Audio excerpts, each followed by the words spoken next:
রাম নারায়ণ রাম, রাম নারায়ণ রাম, গুরু কৃপা হি কেবলম।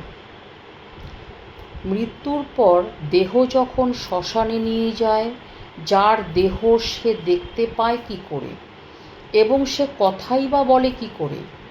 আর কখনো কখনো যে মৃত আত্মা দেখা যায়, তাই বা কি করে? অজস্র অজস্র অণু দিয়ে দেহ তৈরি, সব অণুতেই আমি আছে।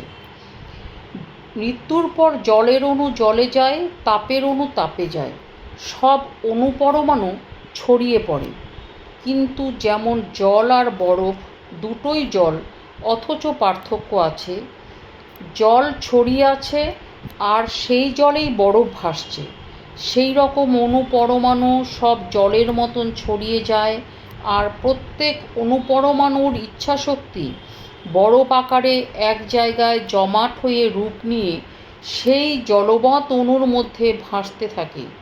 সেই ইচ্ছাশক্তি রূপটাই দেখে এবং কথা বলে। আর কখনো কখনো যে মৃত আত্মা দেখা যায়, সে ওই রূপটাকেই দেখা যায়। রাম নারায়ণ রাম, রাম নারায়ণ রাম, গুরু কৃপা হি কেবলম।